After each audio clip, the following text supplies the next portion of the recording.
Vamos a introducirnos hoy en la filosofía de Immanuel Kant. Lo que quiero es haceros una invitación, como en el resto de los vídeos, a la lectura de este autor. Yo he elegido para ello el breve ensayo que lleva por título ¿Qué es la ilustración? Y los dos prólogos de la crítica de la razón pura. Bien, Kant escribe la crítica, o mejor dicho, publica la primera edición de la crítica de la razón pura en 1781. Había nacido en 1724 y fallecerá en el año 1804. Cuando publica, por lo tanto, esa obra, La crítica de la razón pura, es la obra por la cual recibe más atención también durante su vida y podríamos decir y posteriormente la sigue recibiendo.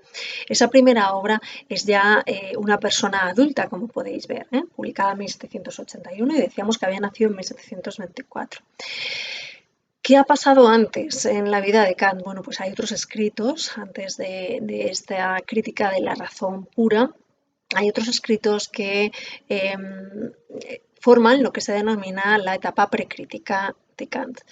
Esos otros escritos hoy en día son consultados y leídos principalmente pues, por aquellos que nos dedicamos a la investigación y a la interpretación de las obras kantianas, porque es muy interesante ver cómo cambia el pensamiento de los autores también, ¿no? Porque precisamente en ese cambio vemos que el pensamiento está en movimiento, ¿no? Vemos cómo fluye esa forma de pensar en los diferentes autores. Bien, la crítica de la razón pura inaugura, por lo tanto, el periodo crítico de Kant en el año 1781.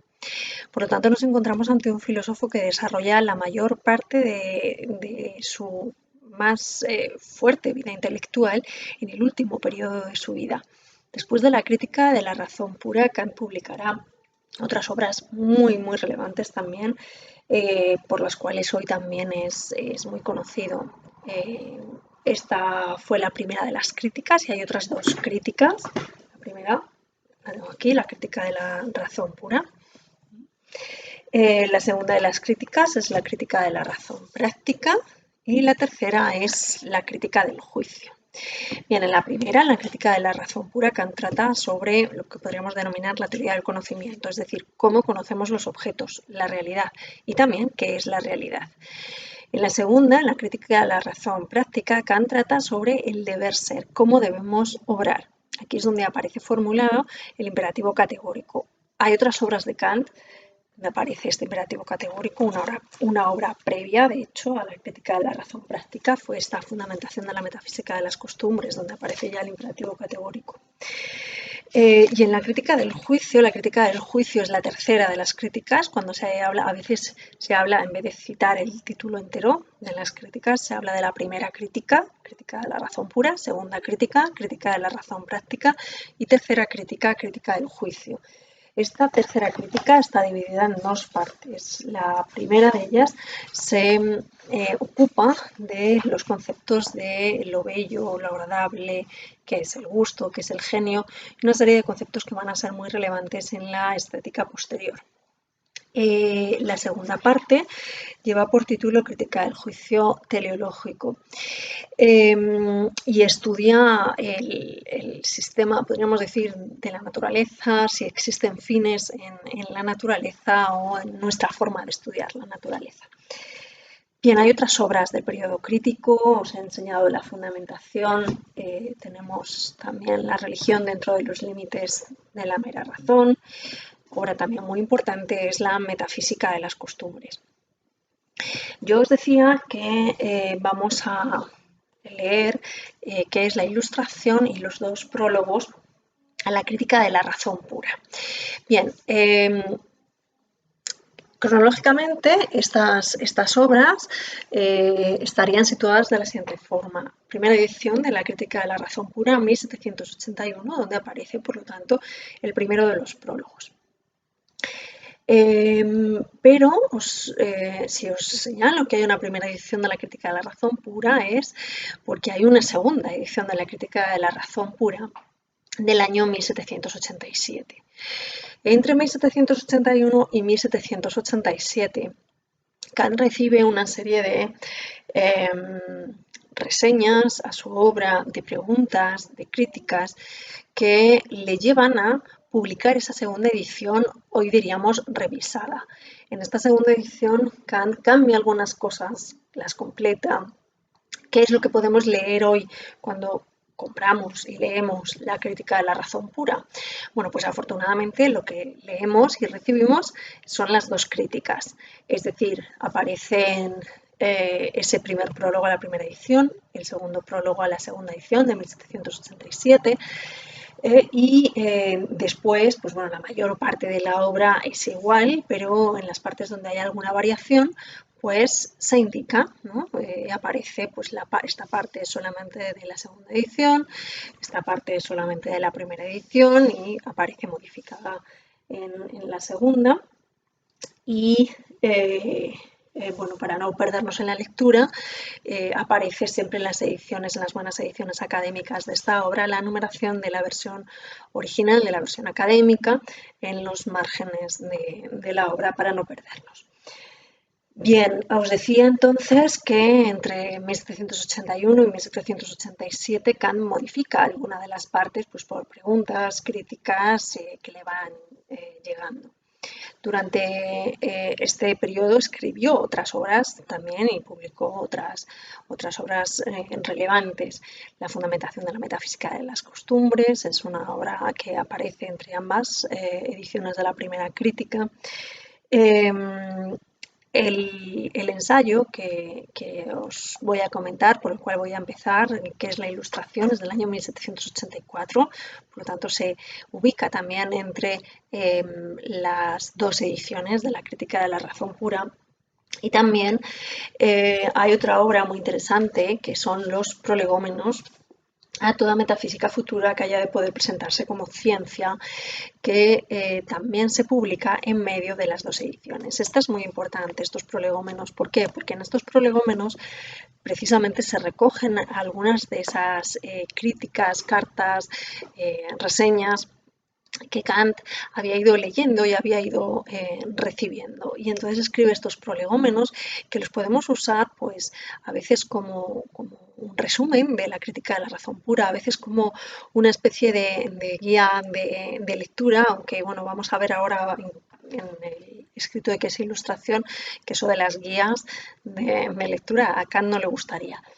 Pero es muy interesante ver cuál es el cambio que se produce entre las dos ediciones de esta importantísima obra, no solamente de Kant, sino para la filosofía y la historia de la filosofía posterior. Bueno, dicho lo cual, ahora sí, nos metemos con la lectura de qué es la ilustración. Os decía que es un breve ensayo que aparece publicado en el año 1784 y bueno, aquí encontramos algunas frases muy conocidas de Kant que nos llevan a entender su época y lo que Kant entendía por su época también. Es un escrito muy claro, muy sencillo de leer y muy atractivo. Empieza así, dice: la ilustración es la liberación del hombre de su culpable incapacidad. Fijaos, la incapacidad de pensar del ser humano, Kant la vincula con la culpabilidad propia del ser humano. Es decir, vamos a ver que este ser humano va a aparecer caracterizado como perezoso, cobarde. Él es el principal responsable de no pensar, de no usar su razón y de servirse de la guía de otros. Así lo dice a continuación: la incapacidad significa la imposibilidad de servirse de su inteligencia sin la guía del otro. Esta incapacidad es culpable porque su causa no reside en la falta de inteligencia, sino de decisión y valor para servirse por sí mismo de ella sin la tutela de otro. Es decir, aquí hay una llamada importante a la decisión y el valor. Es una decisión que hemos de tener, de tomar el poder ser personas ilustradas, y hemos de tener valor para ello también. Aquí aparece el famoso lema de la ilustración: sapere aude, ¿no? Escribe Kant directamente: ten el valor servirte de tu propia razón. Fijaos, esto es muy interesante porque es cierto que en la obra de Kant, pues el concepto clave es el de razón, ¿no? Crítica de la razón pura, crítica de la razón práctica. Eh, Bien, pues para hacer uso de la razón lo primero que tenemos que hacer es tener valor, ¿no? Nos lo está diciendo aquí, ten el valor de servirte de tu propia razón. Así que, fijaos, nos encontramos con un autor que da un gran valor a la razón, pero lo primero es tener ese valor, una disposición de ánimo ya y una decisión que nos lleve a hacer uso de ella. He aquí nos dice el lema de la Ilustración. La pericia y la cobardía son causa de que una tan grande parte de los hombres continúe a gusto en su estado de pupilo, a pesar de que hace tiempo la naturaleza los liberó de ajena tutela. Esto es muy interesante también. La naturaleza es la que nos ha dado la posibilidad de salir de nuestra minoría de edad, es la que nos ha dado la posibilidad de ilustrarnos. Esto también va a ser muy importante, entender el concepto de naturaleza. En Kant hay diversos conceptos de naturaleza y a veces no aparecen ni siquiera definidos, ¿no? Lo que entiende Kant por naturaleza, este es uno de ellos, podríamos decir incluso, pero lo que sí que está claro es que, aunque parece una decisión del hombre el hacer uso de su propia razón, la posibilidad de ese uso es gracias a la naturaleza, ¿no? Que es la que nos libera de ajena tutela. Luego vamos a ver por qué esto es tan relevante. La naturaleza nos libera de ajena tutela, pero, perdón, esta frase empieza diciendo: la pereza y la cobardía son causa de que una tan gran parte de los hombres continúe a gusto en su estado de pupilo, a pesar de que hace tiempo la naturaleza los liberó de ajena tutela. También lo son, la pereza y la cobardía, ¿no? Son la causa de que se haga tan fácil para otros erigirse en tutores. Es decir, aquí tenemos, por un lado, los que no hacen uso de su razón por pereza y cobardía y los que se aprovechan de esa situación y se erigen con la función de tutores. Es tan cómodo no estar emancipada, nos dice Kant. ¿Por qué es cómodo estar emancipado? Os parafraseo aquí por no leeros todas las páginas. Nos dice, bueno, pues es muy fácil porque podemos valernos de otras personas, pero fijaos además de qué nos podemos valer. Nos dice, pues nos podemos valer de un libro. Esto es muy curioso, ¿eh? O sea, lo que nos está diciendo Kant es, cuidado con los libros, con qué libros y cómo los usamos. Tengo a mi disposición un libro que me presta su inteligencia, entonces, ¿para qué quiero la mía? Parece que nos está diciendo Kant. Así que relevante esta visión, ¿no? De, bueno, no todo libro, no toda lectura es adecuada para la ilustración. Por eso es fácil no ser ilustrados.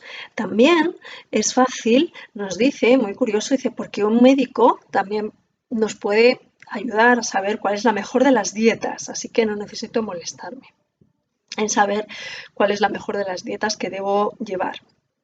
Y además me dice que hay también cuidadores de las almas, ¿no? Utiliza un término así como el que cuida de nuestras almas, que nos pueden ofrecer la conciencia para la propia tranquilidad. Así que, bueno, por estas razones es tan fácil no ilustrarse, porque tenemos libros, porque tenemos gente que nos dice qué tenemos que hacer con nuestras almas y porque tenemos médicos que nos dicen cuál es la mejor de las vidas posibles.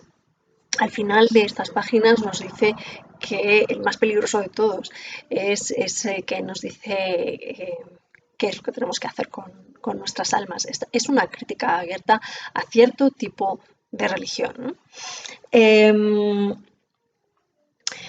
Bueno, por lo tanto nos encontramos ante una exposición de qué son los tutores y el trabajo tan pernicioso que estos pueden hacer cuando lo que quieren hacer no es ayudarnos a pensar por nosotras mismas, sino que lo que quieren es guiarnos y decirnos qué es lo que tenemos que hacer. Aquí aparece una cosa muy relevante. Kant habla muy poco de las mujeres en su obra y a veces cuando habla, pues casi podríamos decir, casi mejor que no lo hubiera hecho, pero fijaos lo que dice en estas páginas, en estas líneas. Dice, los tutores que tan bondadosamente se han arrogado este oficio cuidan muy bien de que la gran mayoría de los hombres, y no digamos que todo el sexo bello, considere el paso de la emancipación, además de muy difícil, en extremo peligroso.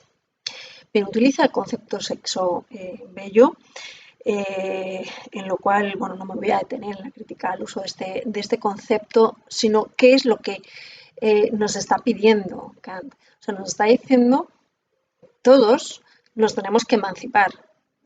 ¿Cuál es el problema? Que esos tutores se arrogan el poder de meternos miedo para que no lo hagamos. Incluso nos dice, o sobre todo nos dice, pues se lo recomiendan a las mujeres. Pero fijaos que Kant está pidiendo lo contrario, ¿no? O sea, que Kant está pidiendo la emancipación para poder hacer uso de la propia razón. Y como precisamente a ese sexo bello es el al que más convencen para no hacer uso de su propia razón, pero que eso es lo que debería de hacer. Bueno, y en conclusión nos dice, es pues difícil para cada hombre en particular lograr salir de esa incapacidad convertida casi en una segunda naturaleza. Es decir, había una naturaleza que nos había propuesto, nos había ayudado o nos había dado las condiciones para salir de esa minoría de edad. Gracias a la naturaleza podíamos hacer uso de nuestra razón, pero hay unos tutores que se erigen en guardianes de no hacer uso de esa razón, en guardianes de causas ajenas, podríamos decir. Hay una crítica, como os decía aquí, a la religión, pero también a cierta forma de Estado. Y además tenemos que añadir aquí la pereza y la cobardía, y entonces todo esto se agrega para que esto se convierta en una segunda naturaleza y no hagamos uso de nuestra razón. Es pues difícil para cada hombre en particular lograr salir de esa incapacidad convertida casi en segunda naturaleza. Le ha cobrado afición y se siente realmente incapaz de servirse de su propia razón porque nunca se le permitió intentar la aventura. Y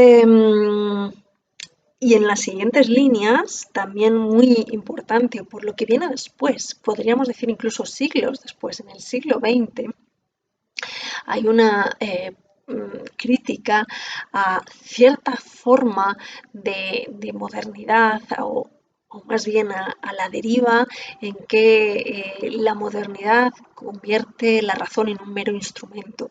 En el siglo XX encontramos algunos autores, estoy pensando principalmente en Adorno y Horkheimer, que critican que se ha hecho un uso de la razón como un mero instrumento, no la razón como aquello que nos propone el objeto que hemos de buscar en nuestra acción, en nuestras vidas, sino que nos encontramos con una razón que lo único que nos da son instrumentos para buscar otros fines que no nos da la razón.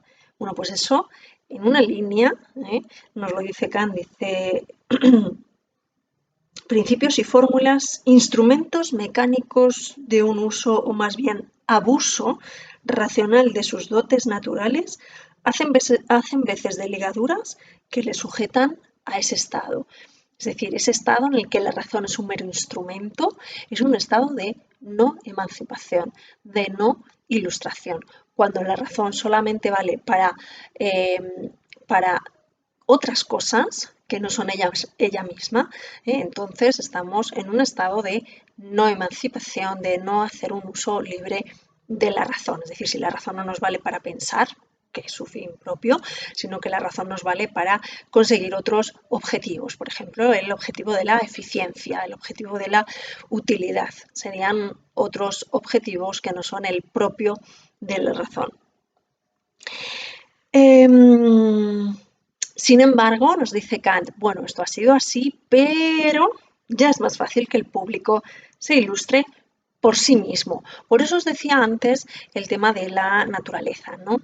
Porque a veces se pregunta, bueno, pero ¿y entonces quién inicia la ilustración? ¿Quién da el primer paso para que la ilustración sea posible? Bueno, según Kant nos dice en las primeras líneas, es la naturaleza la que nos ha posibilitado ilustrarnos y emanciparnos y hacer uso de nuestra propia razón. Y después, ya con esa condición que nos ofrece la naturaleza, ya el público dice es más fácil que se ilustre por sí mismo. Y hasta si se le deja en libertad, casi es inevitable, porque siempre se encontrarán algunos que piensen por propia cuenta, hasta incluso entre los tutores del gran montón. Incluso entre los tutores, pues bueno, habrá algunos tutores que nos lleven a pensar por nosotros mismos. Bien, podríamos pensar que hay otra forma de llegar a la ilustración. ¿Quién inicia esa ilustración? Una posible respuesta es que se realice a través de una revolución. Bien, esto a Kant, en este escrito, en que es la ilustración, no le gusta, ¿no? Y dice, por esta sola razón, el público solo poco a poco llega a ilustrarse. Mediante una revolución acaso se logre derrocar el despotismo personal y acabar con la opresión económica o política, pero nunca se consigue la verdadera reforma de la manera de pensar, sino que nuevos prejuicios, en lugar de los antiguos, servirán de riendas para conducir al gran tropel. En este escrito de 1784, la visión de la revolución por parte de Kant no es recomendable, porque la revolución puede acabar con una opresión en un momento determinado, pero no con una reforma, pero no trae consigo una reforma de la manera de pensar, ¿no? Aquí lo importante es el verbo pensar, ¿no? Kant da mucha importancia a esto de que la función de la razón es el pensar. Lo vamos a ver también en los prólogos de la crítica de la razón pura. Y esta reforma en la forma de pensar no la trae siempre una revolución, sino mejor una reforma. Para esta ilustración nos dice, no se requiere más que una cosa, libertad. Bien, y en este momento de este breve escrito, se le da un giro que va a ser muy...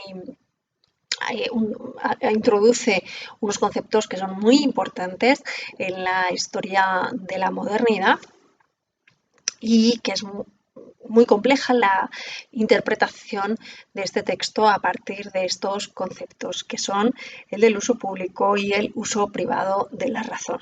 Podríamos decir hasta aquí, hasta este momento, podríamos decir que este texto es plenamente vigente en nuestro día a día, en nuestra actualidad. Pero ahora mismo dice Kant, para esta ilustración no se requiere más que una cosa, libertad, y la más inocente entre todas las que llevan ese nombre, a saber, libertad de hacer uso público de su razón íntegramente. Es decir, hay un uso público de la razón en el cual podemos ejercer esa libertad.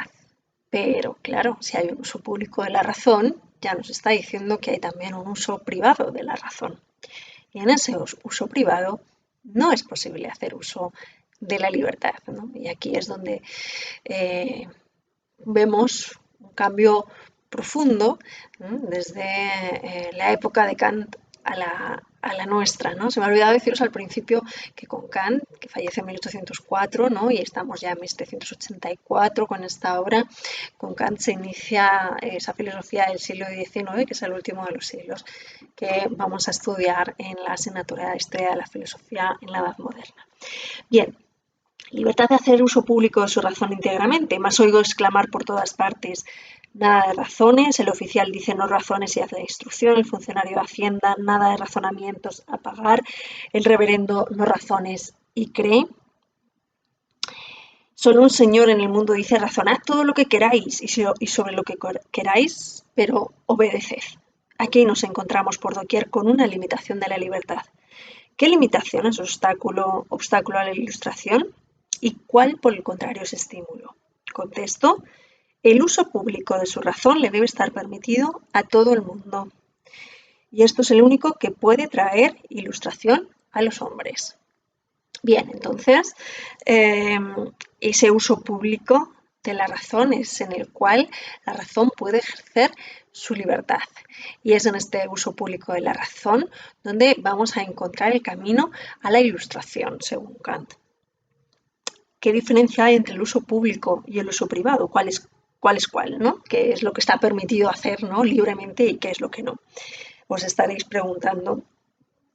Bien, pues Kant nos responde así. Entiendo por uso público aquel que en calidad de maestro, de experto, podríamos decir, de entendido, se puede hacer de la propia razón ante el gran público del mundo de lectores. Para eso podemos hacer un uso público de la razón. Por uso privado entiendo el que ese mismo personaje puede hacer en su calidad de funcionario. Bueno, mi traducción, la que estoy utilizando, dice funcionario,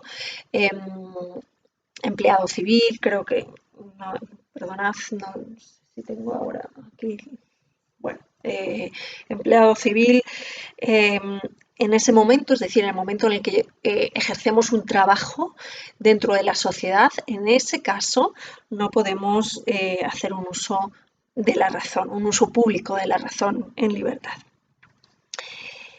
Esto a nivel práctico, ¿en qué se introduce? ¿En qué se traduce? Perdón. Bueno, pues os recuerdo que nos acababa de decir Kant que una revolución no, sino una reforma. Digamos que la diferencia está en que si se hiciera una revolución se estaría haciendo también un cambio de ese uso, o perdón, se estaría haciendo un uso privado de la razón guiado por la libertad, ¿no?, que es lo que Kant no considera apropiado, porque dice se desestabiliza el orden social. Os leo. Ahora bien, existen muchas empresas de interés público en el que es necesario cierto automatismo. Esas empresas del interés público son las que deben estar guiadas por el uso privado de la razón, por cuya virtud algunos miembros de la comunidad tienen que comportarse pasivamente, es decir, sin libertad, como autómatas, para mediante una unanimidad artificial porque no nos hemos puesto de acuerdo, ¿no?, sino que simplemente nos vienen dadas ciertas normas, podríamos decir, poder ser dirigidos por el gobierno hacia los fines públicos. En este caso no cabe razonar, sino que hay que obedecer. Pero insiste, en calidad de maestro, que se dirige a un público por escrito, haciendo su uso de su razón, puede razonar, sin que por ello padezcan los negocios en los que le corresponden parte de la consideración de miembro pasivo. Os sigo leyendo, es una obra tan breve que es que hay muchas partes que merecen la pena ser leídas directamente porque son muy claras también, ¿no? Entonces os voy a parafrasear cosas que realmente no se puede decir más claro que lo que Kant escribe. Sería muy perturbador que un oficial que recibe una orden de sus superiores se pusiera a argumentar en el cuartel sobre la pertinencia o utilidad de la orden. Tiene que obedecer. Eso es el uso privado de la razón, ¿eh? En este uso es un uso pasivo, es un uso en el que somos autómatas, es un uso en el que no cabe hacer uso de la libertad. Pero no se le puede prohibir con justicia a ese mismo oficial, no se le puede prohibir con justicia que en calidad de entendido, en calidad de experto, en calidad de formado, haga observaciones sobre las fallas que descubre en el servicio militar y las exponga al juicio de sus lectores. Pero no mientras está haciendo su trabajo, podríamos decir. El ciudadano no se puede negar a contribuir con los impuestos que le corresponden, y hasta una crítica indiscreta de esos puede ser castigada por escandalosa, pero ese mismo sujeto actúa sin perjuicio de su deber de ciudadano si en calidad de experto expresa su pensamiento sobre la inadecuación o injusticia de las gabelas. Bueno, esa es la diferencia entre el uso público y el uso privado de la razón y el límite que Kant nos está poniendo. Él ofrece ese límite. Para Kant en este momento lo importante es salvar, por así decirlo, cierto orden público, lo importante es salvar la comunidad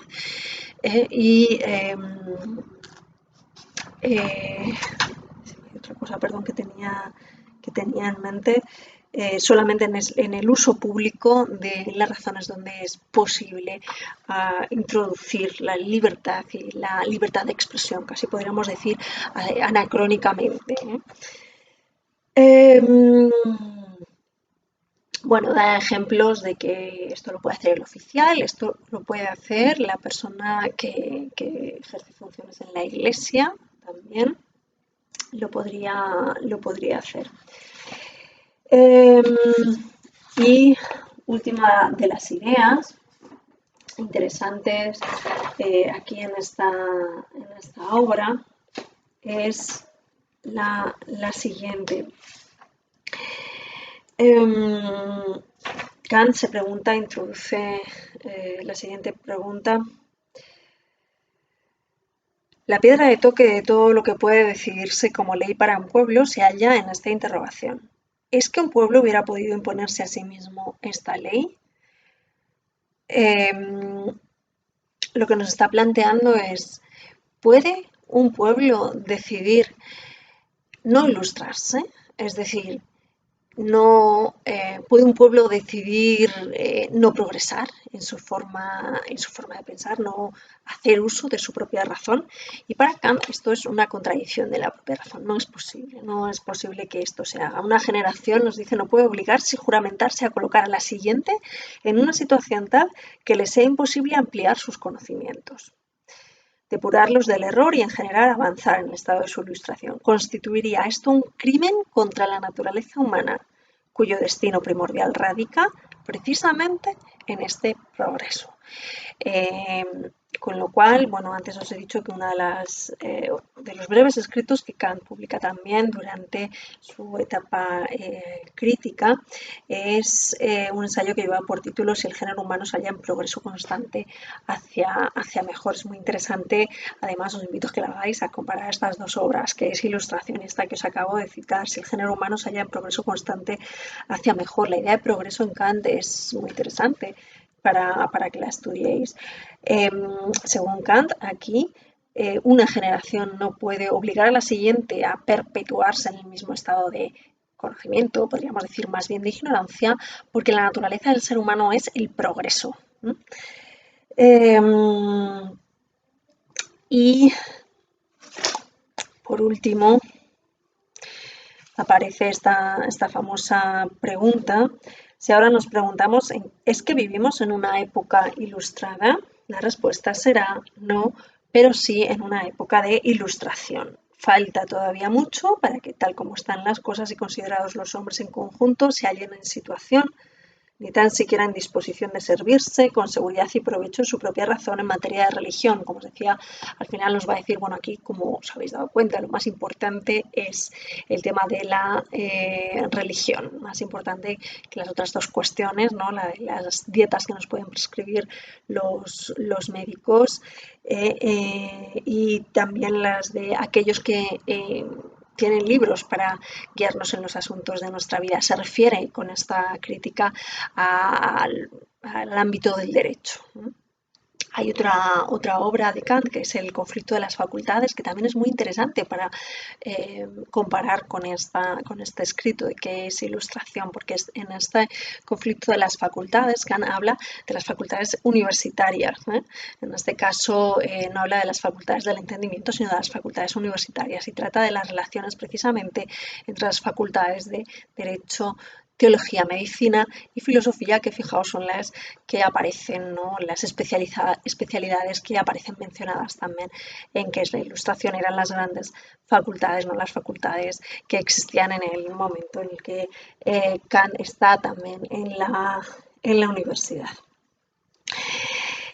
Y habla pues de su contexto histórico. Es por este aspecto nuestra época es la época de la Ilustración o la época de Federico, un príncipe que no considera indigno de sí declarar que reconoce como un deber no prescribir nada a los hombres en materia de religión y que desea abandonarlos a su libertad, que rechaza por consiguiente hasta ese pretencioso sustantivo de la tolerancia. Bueno, eso sí, para acabar En el último párrafo nos dice Kant, solo aquel que esclarecido no teme a las sombras, pero dispone de un numeroso y disciplinado ejército para garantizar la tranquilidad pública, puede decir lo que no os haría un Estado libre. Razonad todo lo que queráis y sobre lo que queráis, pero obedeced. Y por último, para que veáis que Kant empieza el escrito y termina el escrito con el mismo concepto, tenemos el concepto de la naturaleza de nuevo al final en las últimas líneas, porque ocurre que cuando la naturaleza ha logrado desarrollar bajo esta dura cáscara esa semilla que cuida con máxima ternura, a saber, la inclinación y oficio del libre pensar del hombre, el pueblo ya está en los principios. La inclinación y oficio del libre pensar del hombre, el hecho repercute poco a poco en el sentir del pueblo y hasta en los principios del gobierno. Como os decía entonces, ¿cuál es el orden, ¿no? ¿Qué es lo que inicia la Ilustración? Bueno, pues el orden, podríamos decir en Kant, es primero la naturaleza, ¿no? Que nos dice ahora, ha hecho que ha logrado desarrollar bajo una dura cáscara una semilla.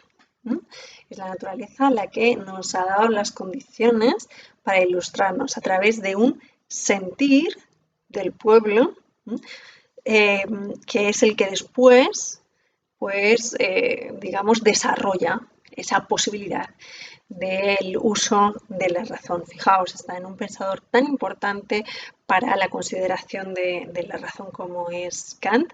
Esta razón no tiene sentido sin apelar al valor de hacer uso de ella y a un sentir de que tenemos que hacer un uso libre, limitado, de esa razón. Bien, dejamos para otro vídeo entonces los dos prólogos a la crítica de la razón pura.